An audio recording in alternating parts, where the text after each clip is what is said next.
S P office, D C office, ಸರ್ಕಾರಿ ಆಸ್ಪತ್ರೆ, ಆಮೇಲೆ ಪ್ರಾಚ್ಯವಸ್ತು ಇಲಾಖೆ ಕಟ್ಟಡಗಳು, ಆರ್ಕಿಯಾಲಜಿಕಲ್ ಡಿಪಾರ್ಟ್ಮೆಂಟ್ ಕಟ್ಟಡಗಳು ಕೂಡ ಬಿಟ್ಟಿಲ್ಲ. ಸೊ ಈ ರೀತಿ ಸರ್ವವ್ಯಾಪಿ ಹಳ್ಳಿನೇ ವಕ್ಫ್ ಬೋರ್ಡಿಗೆ ಸೇರಿಸುವಂಥ ಪ್ರಕ್ರಿಯೆಗಳು ಕೂಡ ಕರ್ನಾಟಕದಲ್ಲಿ ನಡೆದಿದೆ. ಸೊ ಇಷ್ಟು ದೊಡ್ಡ ಪ್ರಮಾಣದಲ್ಲಿ ಆಕ್ರಮಣ ಮಾಡುವಂಥ, ಅತಿಕ್ರಮಣ ಮಾಡುವಂಥ ಪ್ರಕ್ರಿಯೆಗೆ ಇನ್ನೂ ಸಮಾಜ ಎಚ್ಚರಗೊಂಡಿಲ್ಲ ಅಂತ ನಾನು ಹೇಳ್ತೀನಿ. ಈಗ ದಕ್ಷಿಣ ಕನ್ನಡ ಮತ್ತು ಉಡುಪಿ ಜಿಲ್ಲೆಯವರು ಕೂಡ ಮಲ್ಕೊಂಡ್ಬಿಟ್ಟಿದ್ದಾರೆ. ಎಲ್ಲೋ ತಮಿಳ್ನಾಡಿನಲ್ಲಾಗಿದೆ, ಎಲ್ಲೋ ಗುಜರಾತ್ನಲ್ಲಾಗಿದೆ, ಬಿಹಾರ್ನಲ್ಲಾಗಿದೆ, ಪಾಟ್ನಾದಲ್ಲಾಗಿದೆ, ಕೊನೆಗೆ ನಮ್ಮ ಕರ್ನಾಟಕದಲ್ಲೇ ಬಂತು, ಉತ್ತರ ಕರ್ನಾಟಕದಲ್ಲಾಗಿದೆ. ನಮ್ಮ ದಕ್ಷಿಣ ಕನ್ನಡ ಜಿಲ್ಲೆ, ಉಡುಪಿ ಜಿಲ್ಲೆಯವರು ಏನು ಸೇಫ್ ಇದ್ದೀವಿ ಅನ್ನುವಂಥ ಮಾನಸಿಕತೆಯಲ್ಲಿ ಈ ಸಮಾಜ ಇದೆ. ನಾನು ಹೇಳೋದು, ನಿಮ್ಮ ಬುಡಕ್ಕೆ ಬರುವವರೆಗೆ ಎಚ್ಚರಗೊಳ್ಳದೇ ಇದ್ದರೆ ಮುಳುಗಿ ಹೋಗ್ತೀರಿ, ನೀವು ಸತ್ತು ಹೋಗಿರ್ತೀರಿ. ನೀವು ಸ್ಪಂದಿಸ್ಬೇಕು, ಪ್ರತಿಭಟಿಸ್ಬೇಕು. ನಿಮ್ಮ ಶಬ್ದವನ್ನು ನರೇಂದ್ರ ಮೋದಿಯವರೆಗೆ ತಲುಪುವವರೆಗೆ ಈ ಹೋರಾಟವನ್ನು ನಿಲ್ಲಿಸಬಾರ್ದು. ಭಾಳ ದೊಡ್ಡ ಅನಾಹುತ ಆಗುವಂಥ, ಅಪಾಯಕಾರಿ ಆಗುವಂಥದ್ದು ಇವತ್ತು ನಡೀತಾ ಇರುವಂಥದ್ದನ್ನು ಗಮನದಲ್ಲಿ ಇಟ್ಟುಕೊಂಡು ಯೋಚನೆ ಮಾಡಬೇಕು ಅಂತನ್ನುವಂಥದ್ದು ನಾನು ಹೇಳ್ತಾ ಇದ್ದೀನಿ.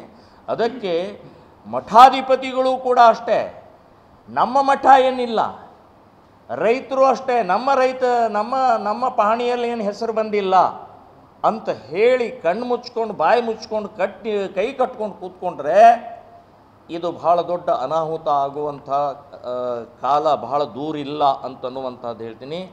ರೈತ ಸಂಘಗಳು ಬಾಯಿ ಮುಚ್ಕೊಂಡಿದ್ದಾರೆ, ಮಠಾಧಿಪತಿಗಳು ಬಾಯಿ ಮುಚ್ಕೊಂಡಿದ್ದಾರೆ. ಸೊ ಈ ಸಂಘಟನೆಗಳು ಇವತ್ತು ಬೇರೆ ಬೇರೆ ಸಮಾಜದ ಹಿತದೃಷ್ಟಿಯಿಂದಿರುವಂಥ ಸಂಘಟನೆಗಳು ಕೂಡ ಧ್ವನಿ ಎತ್ತಾ ಇಲ್ಲ. ಸೊ ಹಾಗಾಗಿ ಇಷ್ಟು ದೊಡ್ಡ ಅಪಾಯಕಾರಿಯಲ್ಲಿ ಇರುವಂಥ ಈ ವಿಚಾರದ ಸಂಬಂಧಪಟ್ಟಾಗೆ ಜಾಗೃತರಾಗಿ ಹೋರಾಟ ಮಾಡಿ, ಪ್ರತಿಕ್ರಿಯೆ ಮಾಡಿ, ಪ್ರತಿಭಟಿಸಬೇಕು ಅಂತನ್ನುವಂಥದ್ದು ನಂದು ಒಂದು ಆಗ್ರಹ. ಎರಡನೇದು, ನರೇಂದ್ರ ಮೋದಿಯವರ 44 ತಿದ್ದುಪಡಿಗೆ ಸಂಪೂರ್ಣವಾಗಿ ಬೆಂಬಲವನ್ನು ಸೂಚಿಸುವಂಥ ಪ್ರಕ್ರಿಯೆ ಆಗಬೇಕು. ಮುಸ್ಲಿಂ ಸಮಾಜ ಅದರ ವಿರುದ್ಧ, ತಿದ್ದುಪಡಿಯ ವಿರುದ್ಧ ಲಕ್ಷಗಟ್ಟಲೆ ಜನ ಸೇರಿಸಿ ಇವತ್ತು ಪ್ರತಿಭಟನೆಗಳನ್ನು ಮಾಡುವಂಥ ಪ್ರಕ್ರಿಯೆಗಳು ಕರ್ನಾಟಕದ ಮೂಲಕ ಪ್ರಾರಂಭ ಮಾಡೋರಿದ್ದಾರೆ. ಎಲ್ಲ ಕಡೆ ಬೇರೆ ಬೇರೆ ಕಡೆ ಎಲ್ಲ ಪ್ರಾರಂಭ ಆಗಿದೆ. ಸೊ ಈ ದೃಷ್ಟಿಯಿಂದ ನಾವು ರೈತರಿಗೆ ಹಿತದೃಷ್ಟಿಯಿಂದ ಒಂದು ಸಹಾಯವಾಣಿ ಮತ್ತು PIL ಹಾಕೋದು, 3 ಏನು ಹೈಕೋರ್ಟ್ಗಳಿದ್ದಾವೆ ಕರ್ನಾಟಕದಲ್ಲಿ, ಧಾರವಾಡ, ಬೆಂಗಳೂರು ಮತ್ತು ನಮ್ಮ ಕಲಬುರಗಿ, 3 ಕಡೆಗೆ PIL ಹಾಕುವಂಥದ್ದು 5 ಜನರ ವಕೀಲರ ಟೀಮನ್ನು ಮಾಡಿದ್ದೀವಿ. ಸೊ ಈ ಸಹಾಯವಾಣಿ ಮೂಲಕ ನಾವು ಅವರಿಗೆ ಸಹಕಾರವನ್ನು ಕೊಡುವಂಥದ್ದು ನಿರ್ಧಾರ ಮಾಡಿದ್ದೀವಿ. ಇನ್ನೂ ಒಂದು ಬಹಳ ಮುಖ್ಯವಾದ್ದು ಅಂತಂದರೆ, 328 ಕಬರಸ್ಥಾನಕ್ಕೆ ಸರ್ಕಾರ ಜಾಗವನ್ನು ಕೊಟ್ಟಿದೆ. ಕಬರಸ್ಥಾನಕ್ಕೆ ಸರ್ಕಾರ ಜಾಗ ಕೊಡೋದು ಅವಶ್ಯಕತೆ ಇಲ್ಲ, ಕೊಡೋಂಗಿಲ್ಲ. ಕಾನೂನು ಬಾಹಿರವಾದಂಥ ಪ್ರಕ್ರಿಯೆಯನ್ನು 328 ಇವತ್ತು ಜಾಗಗಳನ್ನು, ಗೋಮಾಳದ ಜಾಗಗಳನ್ನು ಡಿಕ್ಲೇರ್ ಮಾಡಿದೆ.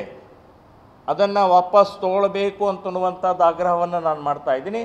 ಇನ್ನೂ ಒಂದು 3.5 ಕೋಟಿ ರೂಪಾಯಿ ವಕ್ಫ್ ಬೋರ್ಡಿಗೆ, ಆಸ್ತಿಗೆ ಅದನ್ನು ಬೇಲಿ ಹಾಕೋಕ್ಕೆ, ಕಂಪೌಂಡ್ ಹಾಕೋಕ್ಕೆ ಅಂತ ಹೇಳಿ 3.5 ಕೋಟಿ ರೂಪಾಯಿ ಕೊಟ್ಟಿದೆ. ಸೊ ಇದನ್ನೂ ಮಾಡೋಂಗಿಲ್ಲ, ಇದು ಕಾನೂನು ಬಾಹಿರ, ಇದು ಓಲೈಕೆ.